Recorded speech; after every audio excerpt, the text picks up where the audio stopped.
அனைத்து நல்லுள்ளங்களுக்கும் வணக்கம். நான் உங்கள் ரவிக்குமார். தினம் ஒரு தகவல் அடிப்படையில் ஜியோ பாலிடிக்ஸ். இன்றைய ஜியோ பாலிடிக்ஸ் நம்ம பாகிஸ்தான்லேருந்து ஆரம்பிச்சிடலாம். ஒரே செய்தியாக பரவிட்டுருக்கு.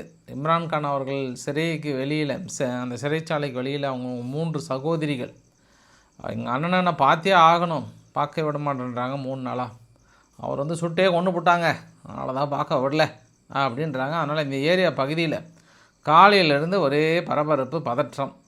அது உண்மையா ஒய்யா, ஃபேக் நியூஸாக, என்ன மாதிரியான தகவல்கள் ஊடகங்களில் பரப்பிட்டு இருக்கிறாங்க, இல்லை நிஜமாகவே போட்டாங்களா, அங்கே கூட மறுவைத்த நபர்கள் என்ன சொல்கிறாங்க, இந்த மாதிரி ஏகப்பட்ட ஏற்கனவே ஃபேக் நியூஸ்லாம் வந்துச்சு. அதையெல்லாம் அலசி ஆராய்ஞ்சு நம்ம ஒரு முடிவுக்கு வந்துடலாம். அதுக்கப்புறம் தான் நம்ம மற்ற நிகழ்வை பார்க்க போகிறோம். ஏன்னா ரொம்ப முக்கியமான நிகழ்வு ஒன்று. இரண்டாவது, அமெரிக்கானுடைய மிகப்பெரிய ரீப்பர் ட்ரோன் ஒரு 30 மில்லியன் மதிப்புள்ளது திடீர்னு சீனா போட்டுருச்சுன்றாங்க. சீனா தான் போட்டு தள்ளனதுன்றாங்க. அதனால் மறுபடியும் ஒரு பதற்றமாக, இப்போ தான் வாங்க ஃப்ரெண்ட்ஸ், நம்ம ஒன்றா நம்ம சந்தோஷமாக இருக்கலாம்னு கட்டிப்பிடி வயதெல்லாம் போயிட்டு ட்ரம்ப் அவர்கள் பண்ணார், நிஜமாகவே சீனா தான் சுட்டு தள்ளி இருக்கோமா அப்படின்னு அங்கே ஒரு தகவலை பார்த்துட்டு, அப்புறம் சீனாவுக்கும் அந்த பிரச்சனை தொடர்ந்து வெடித்து கொண்டே தாங்கிறதுக்கு தென் சீன கடல் பகுதியாக இருக்கட்டும், இல்லை ஜப்பான் விவகாரத்தையும் சரி, அதை தாண்டி சுற்றி இருக்கக்கூடிய அரசியல் நிகழ்வுகளை பார்த்துடலாம். நிறைய விஷயங்கள் அலசணும், கொஞ்சம் ஷார்ட்டாக பார்த்துடலாம். ஸோ அதனால் வீடியோக்குள்ளே போயிட்டே இருக்கலாம் நம்ம. ஸோ வீடியோக்குள்ளே போகிறது முன்பு நீங்கள் நம்ம சேனலை சப்ஸ்கிரைப் பண்ணலாம், சப்ஸ்கிரைப் பண்ணிட்டாங்க மறக்காம பெல் பட்டன் கிளிக் பண்ணி ஆல் ஆப்ஷன்ஸ் கொடுங்க. வீடியோ போகலாம்.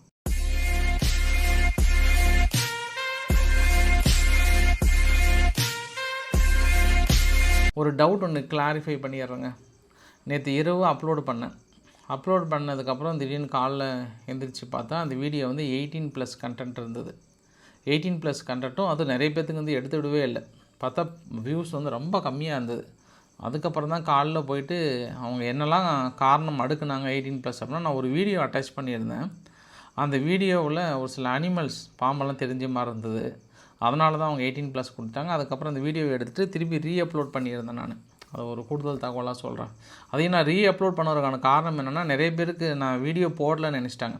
அவங்களுக்கு அந்த மெசேஜே, அந்த ஃபஸ்ட்டு வீடியோ வந்தவொடனே உங்களுக்கு ஒரு அலர்ட் மெசேஜ் ஒன்று வரும்ல, அந்த மாதிரி எதுவுமே வரல, நோட்டிஃபிகேஷன் எதுவுமே வரலன்ற மாதிரி சொல்லியிருந்தாங்க. அதனால் ரீஅப்லோட் பண்ணியிருந்தேன். இன்றைக்கி எதுவும் கன்ஃபியூஷன் ஆகிடாதீங்க. என்னப்பா திரும்பியும் ஒரே வீடியோவை திருப்பி போட்டிருக்கிறாருன்னு நினச்சிடாதீங்க. இப்போ நம்ம நேராக எங்கே போகிறோன்னா பாகிஸ்தானுக்குள்ளே போயிடலாம். குறிப்பாக ஆப்கானிஸ்தானுடைய செய்தி ஊடகங்கள்லாம் என்ன சொல்கிறாங்கன்னா, இம்ரான்கான் சிறையிலே போட்டாங்க, அவரோட பாடி பெரிய அளவுக்கு அடக்கம் பண்ணுறதுக்கு தயாரிச்சிட்டாங்க, மறைமுகம் அடக்கம் பண்ணுறாங்கன்ற மாதிரிலாம் இந்த ஒரு புகைப்படத்தை பார்த்து இந்த மாதிரி போட்டிருந்தாங்க. ஆக்சுவலாக இந்த புகைப்படம் எப்போ எடுத்தது அப்படின்னா, 4 நவம்பர் 2022 இம்ரான்கான் அவர்கள் ஒரு பெரிய கூட்டத்தில் கலந்துக்கிட்டார். அந்த கூட்டத்தில் கலந்துக்கும் போது ஒரு துப்பாக்கி சூடு நடந்தது. அப்புறம் அவர் கையிலையோ காலையோ லைட்டாக உரைச்சிட்டு போயிடுச்சு. அதனால் அவர் ட்ரீட்மெண்ட்டுக்காக அந்த படுக்க வச்சார் இல்லையா, அந்த ஃபோட்டோவை இப்போ எடுத்து சிறைச்சாலையில் மேட்ச் பண்ண மாதிரி போட்டாங்க. அது புகைப்படம் ஆக்சுவலாக ஃபேக் தான். பாரேன், செல்ஃபி பாய்ஸுக்கு இந்த அளவுக்கு அவங்களுக்குள்ளே ஒரு திறமை இருக்குது பாரேன். இந்த செய்தியை ஆப்கானிஸ்தான் ஊடகங்கள் முழுவதும் இம்ரான்கான் அவர்கள் சிறையில் கொல்லப்பட்டு விட்டார் என்ற தகவலை பாகிஸ்தான் முழுவதும் பரப்பி, பாகிஸ்தான் அந்த செய்தியை உண்மை என்று நம்பி அந்த சிறைச்சாலைக்கு வெளியே, இதெல்லாம் அந்த சிறைச்சாலைக்கு வெளியே இருக்கக்கூடிய கூட்டங்கள். சரி, நம்ம இன்னொரு ஆங்கிள்லையும் பார்த்துடலாம்.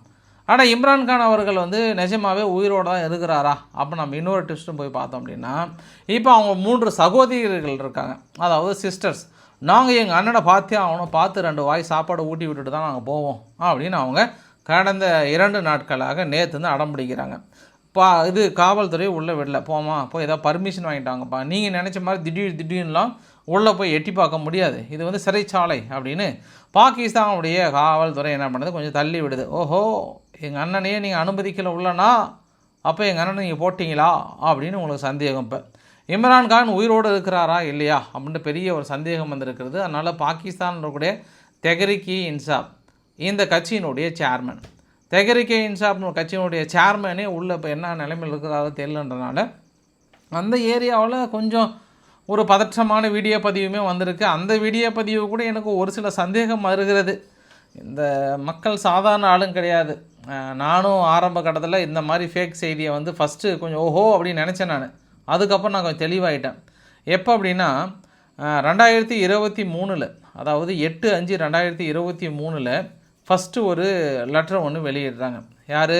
இந்த தெஹரிகே இன்சாப் சார்பாக இப்படி ஒரு சம்பவம். இதில் 2 நான் கூட்டிகிட்டு காட்டுறேன் பாருங்கள். இந்த 2 இருக்குது பாருங்கள்.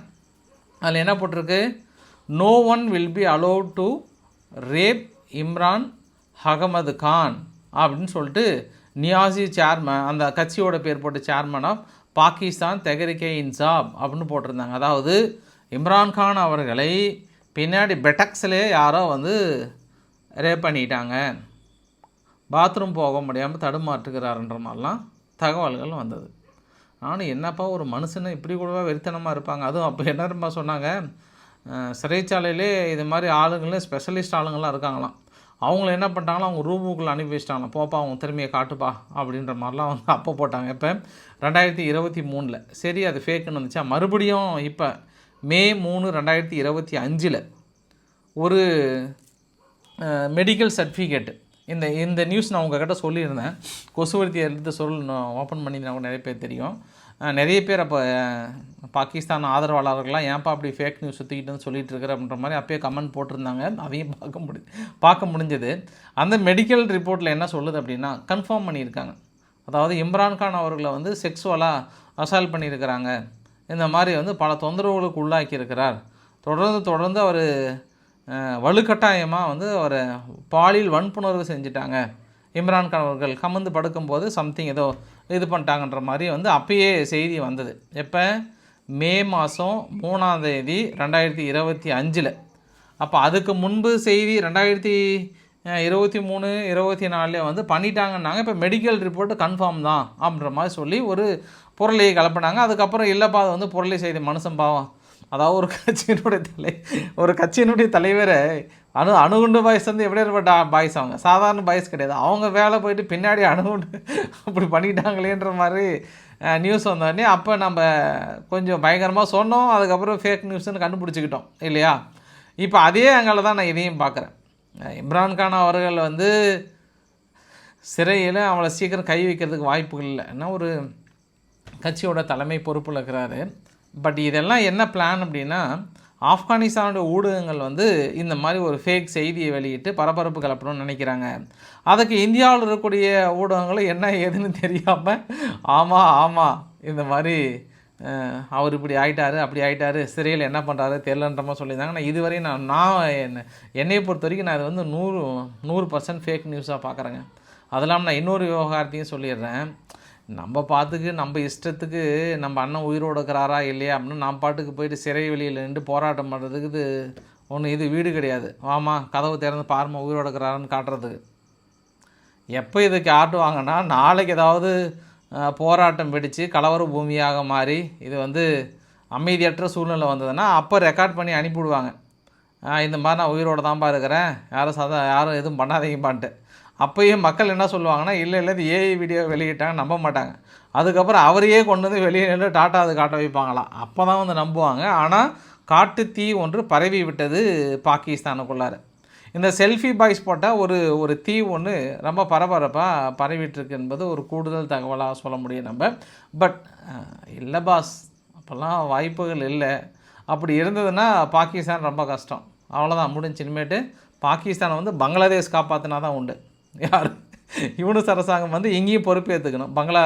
பாகிஸ்தானும் எப்போ நானே அங்கே உங்களை முன்னேற்றுக்கிறேன் அப்படின்ட்டு அவர் ஏதாவது வந்து பொறுப்பேற்றுக்கிட்டால் தான் உண்டு அங்கே இருக்கிற சூழ்நிலை. ஆனால் பாருங்கள், நேற்று கைபர் பக்துல்லா பகுதியில் பன்னுன்ற பகுதியில் சாஜித் அப்படின்ற ஒன்று வந்து ஒரு அன்னோன் மேன் வந்து இராணுவ வீரர், அவர் சாஜித்ன்ற இராணுவ வீரரை அன்னோன் மேன் வந்து சுட்டுட்டாங்க. இப்போ சுட்ட உடனே இராணுவத்துக்கு கோபம் வருமா வராதா? யாராக இருந்தாலும் கோவம் வரும். ஏன்னா இவங்க தான் பச்சை மிளகாயை சும்மா எடுத்து சாப்பிட்றவங்க.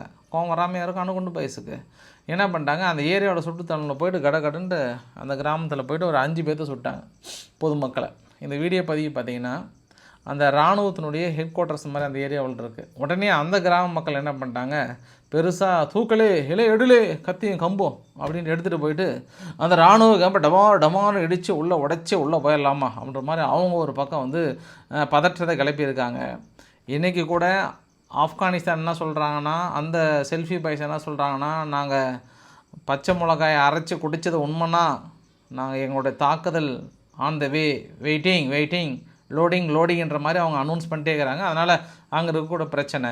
இருந்தாலும் பாகிஸ்தான் என்ன பண்ணுறாங்க, அங்கே போய்ட்டு பங்களாதேஷ்கிட்ட உறுதி பண்ணிட்டாங்க. வருகின்ற டிசம்பர் மாதம் வந்து பெரிய அளவுக்கான ஒப்புதல் வந்து அடுத்தடுத்து கொண்டு வராங்க. அதாவது பங்களானுடைய ஹை கமிஷனர் இக்பால் ஹுசைன் கான் அவர்கள் பாகிஸ்தான்கிட்ட பேசி என்ன சொல்கிறாருன்னா, அடுத்து பாகிஸ்தானுடைய விசா யாராவது இனி பங்களாதேஷுக்குள்ளே அப்ளை பண்ணாங்கன்னா 3லேருந்து 4 நாளுக்குள்ளே கிடச்சிரும். டைரக்ட் கார்கோ ஷிப்பிங் இதுக்கு உடனடியாக லான்ச் பண்ணுறாங்க. எங்கே, பங்களாதேஷுக்கும் பாகிஸ்தானுக்கும் இணைக்கிற மாதிரி. பங்களாதேஷ் வந்து மகன் ஏர்பேஸ்னால் விமான சேவை வந்து அடுத்த 3 வாரத்தில் கராச்சி டு டாக்காவுக்கு நேரடியாக அடுத்த மாதத்துலேருந்து தொடங்க போகிறாங்க. அப்புறம் ரைஸ் ஏற்றுமதி பண்ண போகிறாங்க.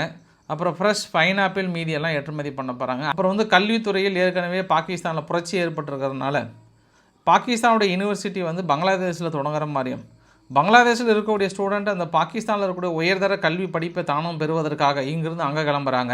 இந்த மாதிரி பல கட்ட ஒப்பந்தங்களை வந்து பெரிய அளவுக்கு போட்டுக்கொண்டு இருக்கிறார்கள் அப்படின்னு ஒரு கூடுதல் தகவல்.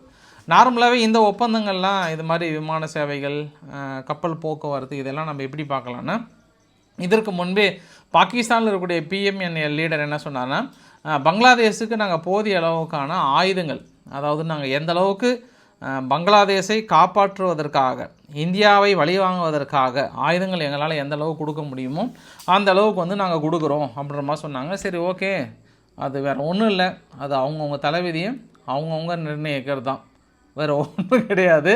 இதுக்கப்புறம் பங்களாதேஷுடைய எதிர்காலம் வந்து ரொம்ப சிறப்பாக இருக்கும் அப்படின்னு அவங்க எதிர்பார்க்குறாங்க. யார்? அவங்க பாகிஸ்தான்கிட்ட போட்ட ஒப்பந்தத்தினால இனி பங்களாதேஷனுடைய எதிர்காலம் ரொம்ப அருமையாக இருக்கும் என்று பார்க்குறார்கள். பார்க்கலாம் இனி வருகின்ற காலங்கள் என்ன நடக்கப் போகிறது என்று. அதே போல் டெல்லி குண்டு வெடிப்பில் சம்மந்தப்பட்ட 7வது நபரை வந்து சோயப் அப்படின்றவன் வந்து என்ஐஏ வந்து இன்றைக்கி ஃபரிதாபாத்தில் வந்து கைது பண்ணியிருக்காங்க.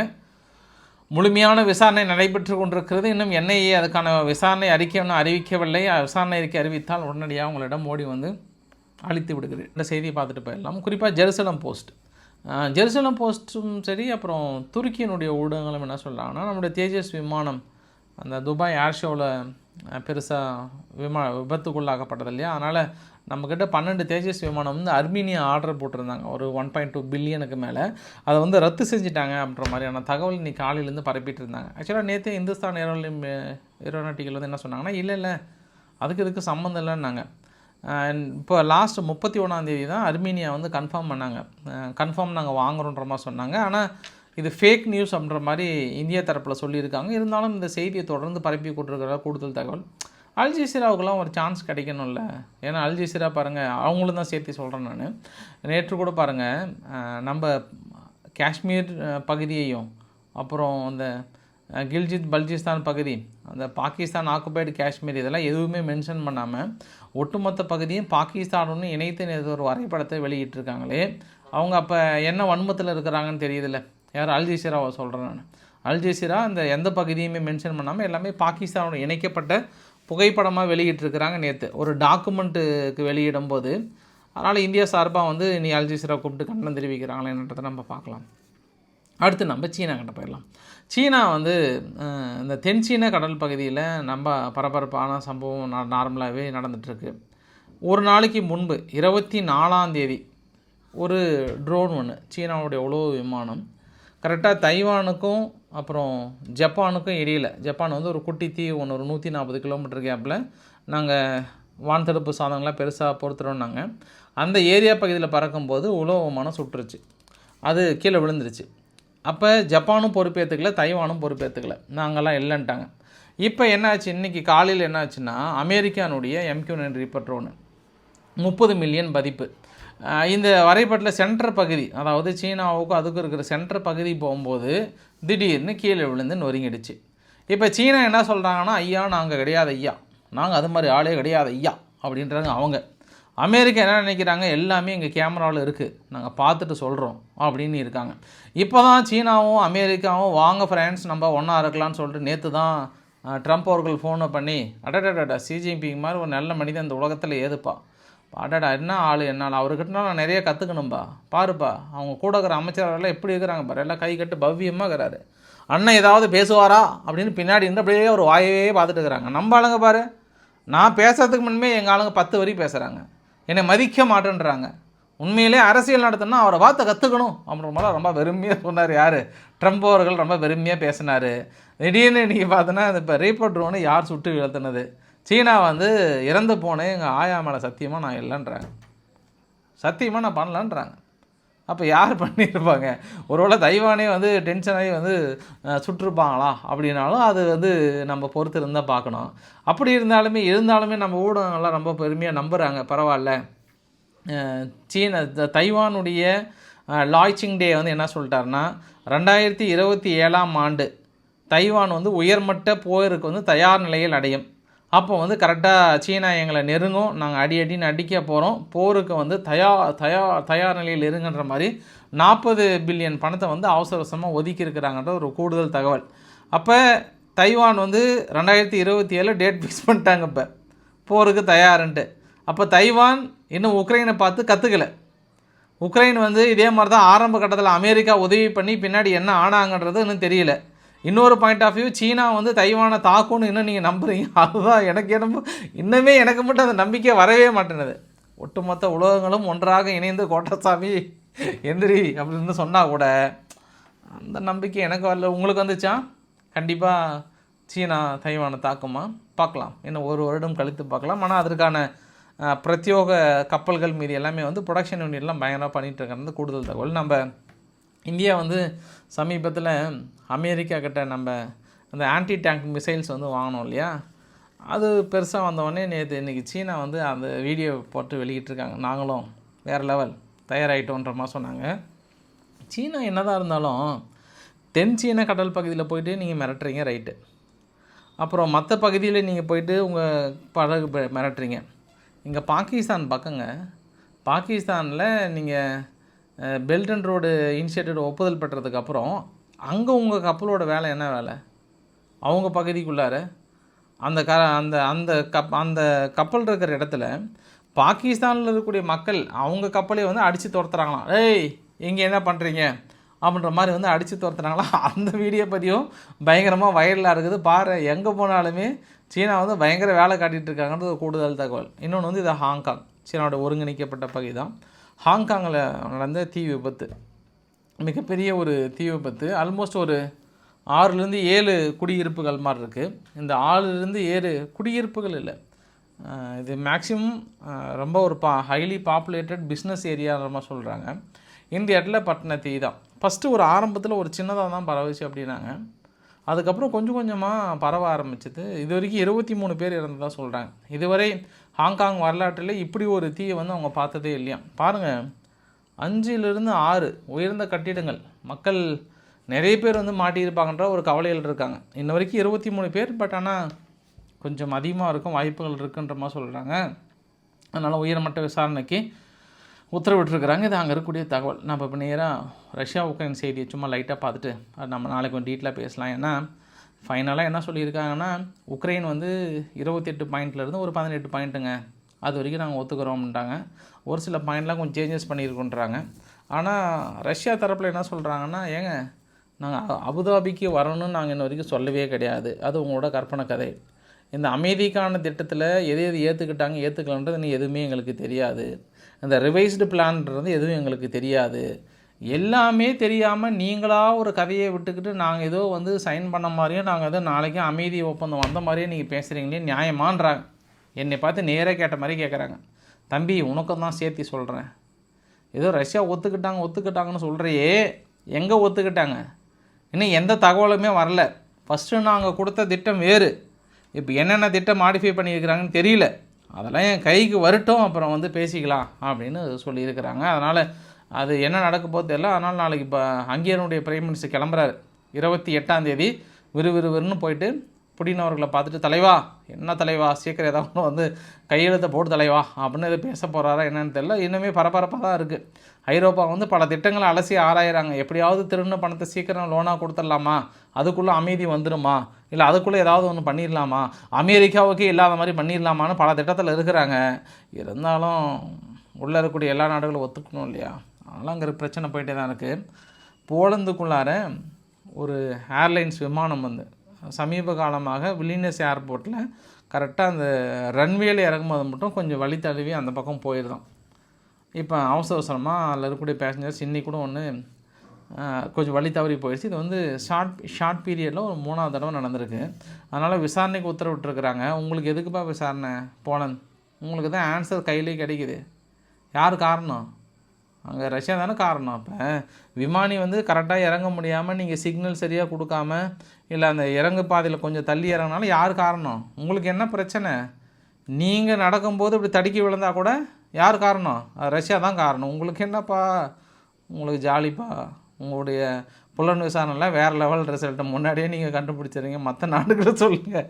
அதனால் போலந்து வந்து இப்போ என்னவா இருக்கும்? ரஷ்யாக்காரங்க யார் வந்து விமானத்தை தள்ளி விட்டுருப்பாங்க வேகமாக அப்படின்னு பார்க்குறாங்க. ஒரு 4-5 பேர் வேகமாக அங்கே பெலாரஸ்லேருந்து இப்படி ஊதி இருப்பாங்களா, விமானம் அப்படி தள்ளி ஓடி இருக்குமான்ற ஆங்கிளில் கூட பார்க்குறாங்க. இது அங்கே இருக்கக்கூடிய பதிவு. ஃபைனலாக வீடியோ நிறைவு பகுதியில் இஸ்ரேல் என்ன பண்ணியிருக்காங்க, திடீர்னு இன்றைக்கி குறிப்பாக பாலஸ்தீனத்துக்குள்ளார பெரிய அளவுக்கான ரெய்டு தொடர்ந்து இது 3வது நாட்களாக சமைரான்ற பகுதியில் மிகப்பெரிய அளவுக்கு ரெய்டு விட்டுருக்காங்க. மறுபடியும் அந்த இடத்துல துப்பாக்கி சூடு நடைபெற்று கொண்டே இருக்கிறது. காசாவுக்கு ஒட்டி இருக்கக்கூடிய பகுதி, அதாவது ஒரு 80-90 பேர் இருப்பாங்கன்றாங்க. இன்னுமே இன்றைக்கி ஒரு 7-8 பேர் வெளியே வந்திருக்கிறாங்க. அந்த உள்ள டனல்லேருந்து வெளியே வந்திருக்கிறாங்க போல். இன்றைக்கி இஸ்ரேல் சுட்டுட்டாங்க. அதுக்கான வீடியோ பதிவுமே வெளியிட்டிருக்கிறாங்க. கூடுதல் பதிவு. இன்னுமே அவங்க வெளியே வர முடியாமல் அதே பொசிஷனில் தான் இருக்கிறாங்க. இப்போ லேட்டஸ்ட்டாக வந்த தகவல் என்னென்னா, இன்னும் ஒரு கொஞ்ச நாள் 2-3 நாள் 4-5 நாள் பார்த்துட்டு இஸ்ரேல் முழுமையாக தாக்கம் நடத்துறதுக்கான திட்டத்திலையும் இருக்கிறாங்க. இப்படிலாம் பேச்சுவார்த்தைக்கு வாங்கப்பான்ற மாதிரி வந்து சொல்லியிருக்காங்க. இது அங்கே இருக்கக்கூடிய பதிவு. காசாவுக்குள்ளார் தொடர்ந்து கடுமையான மழைப்பொழிவு. காசா மட்டும் இல்லை, எனக்கு என்னமோ தாய்லாந்து பார்த்தீங்க அப்படின்னா கடுமையான பாதிப்புங்க. தொடர்ந்து அவங்களால வந்து ரிலீஃப் ஆகவே முடியாத ஒரு கண்டிஷனுங்க. வீடியோ பதிவு வந்து தொடர்ந்து நம்மளுக்கு வந்துகிட்டே தாங்க இருக்குது, மிஸ்ஸே ஆகாமல். நிறைய 300 வருஷம் இல்லாத அளவுக்கான மழைப்பதிவு. எப்படி அவங்க ரிட்டன் மேலே போகிறாங்க. நிறைய வீடு மூழ்கிடுச்சுங்க. ஃபுல்லாக ஒன்றுமே இல்லாமல் ஆகிடுச்சு. அதான் காசானுடைய பாதிப்புகள் தாண்டி எனக்கு இப்போ தாய்லாந்து ப்ளஸ் வந்து இந்த பக்கம் இந்தோனேசியா, இந்த சுமத்ரா தீவு, அங்கே இது 2 பாதிப்பு தான். அது என்ன பண்ணிடுச்சு, புயல் வந்து வளைச்சி அங்கேயே நின்று போச்சு. இப்போ இந்த இன்னும் 2-3 நாளில் இலங்கை கம்ப்ளைண்ட் வரும் பாருங்கள். இல்லை, இலங்கையிலே இதே மாதிரியான மழைப்பொழிவு வர்றதுக்கான வாய்ப்புகள் இருக்குதுன்னு சொல்லியிருக்காங்க. அப்புறம் இந்த வரைபடத்தை பாருங்களேன். இது வந்து சைப்ரஸ், அதாவது கிரீக்குக்கும் லெபனானுக்கு இருக்கக்கூடிய பிரச்சனை. அந்த சென்ட்ரலில் ரெட் கலர் இருக்கு இல்லையா, 5000 கிலோமீட்டர் தள்ளி எத்தனை நாள் லெபனான் வந்து உரிமை கொண்டாடிட்டு இருந்தது. இப்போ பேச்சுவார்த்தையின் அடிப்படையில் அந்த 5000 கிலோமீட்டர் தள்ளி ஒரு ஆஷ் கலர் மாதிரி போட்டிருக்கல, இது வரைக்கும் எங்களுதுன்னு கிளைம் பண்ணியிருக்கிறாங்க. ஏன்னா இதுக்கு முன்னாடி பெரிய 2 நாடுகளுக்கும் மிகப்பெரிய ஒரு பிரச்சனை இருந்துகிட்டே இருந்தது. அதை வந்து இன்றைக்கி ரொம்ப ஸ்மூத்தாக அழகாக நாங்கள் தீர்த்து வச்சுட்டோம். நாங்கள் காலையில் உங்கள்கிட்ட ஒரு குண்டுவெடிப்பு தாக்குதல் ஒன்று சொன்னேன் நான். அதான் ஈரானுடைய எல்லைப்பகுதி ஓரம் அப்படின்னு சொன்னேன் நான். ஈரானுடைய எல்லைப்பகுதி ஓரம் அல்ல, சிரியானுடைய பகுதி, இடிலிப் அப்படின்ற ஒரு பகுதியில் ஒரு 3 இடத்துல வந்து ரஷ்யான்னு பாருங்கள், அமெரிக்கா பர்பஸ்ஃபுல்லாகவே வான்வெளி தாக்குதலே நிகழ்த்தியிருக்கு. வழக்கமாக சிரியாவுக்குள்ளார இஸ்ரேல் தான் தாக்கல் நடத்துவாங்க. இந்த தடவை அமெரிக்கா நடத்தியிருக்காங்க. மேபி நாளைக்கு சொல்லுவாங்க ஏதாவது ISIS தீவிரவாதிகள் இருந்தாங்களாலும் ஆயுத குடன்கள் இருந்தான்னு தெரியல. அந்த இடத்துல பெரிய அளவுக்கு பற்றி எரிஞ்சிட்டு இருந்தது கூடுதல் தகவல். இன்றைக்கி பயங்கரமான ஒரு போர் பயிற்சிங்க வெனிசுலா, பயங்கரமான ஒரு பயிற்சி. உடனே எல்லாம் அமெரிக்க பத்திரிக்கைலாம் என்ன சொன்னாங்கன்னா, எதுக்கு இவங்க வேஸ்ட்டாக பண்ணுறாங்க, நாங்கள் நுழைஞ்சோம்னாவே பிடிச்சிருவோன்றாங்க. நான் அப்போ நினச்சிக்கிட்டேன் உங்கள் டைலாக்லாம் தூக்கி குப்பையில் தான் போகணுன்ட்டு. ஏன்னா இந்த ஈரானில் ஐதுல்லா அலி காமேனி அவர்கள் என்ன சொன்னாங்க, அன்கண்டிஷ்னலி சரண்டர் அந்த ஒரு வார்த்தையை வந்து பயன்படுத்தினார் ட்ரம்ப் அவர்கள். என்ன சொன்னாங்க, நடந்ததா, நடக்கல, என்னாச்சு கடைசியில் உள்ளே வந்து அமைதி ஏற்பட்டனால இல்லையா. அதனால் எனக்கு என்னமோ டவுட்டாக இருக்குது. வரவில்லை, வெனிசுலாவை மிரட்டியே காரியத்தை சாதிக்கணும்னு நினைக்கிறாங்க. இதுக்கப்புறம் என்ன ஆக போகுது தெரியல, பார்க்கலாம் நம்ம. ஸோ பிடிச்சிருந்தால் லைக் பண்ணுங்கள், ஃப்ரெண்ட்ஸுக்கு ஷேர் பண்ணுங்கள், சப்ஸ்கிரைப் பண்ணுங்கள். ரவிக்குமார் சோமு சேனல். நன்றி, வணக்கம்.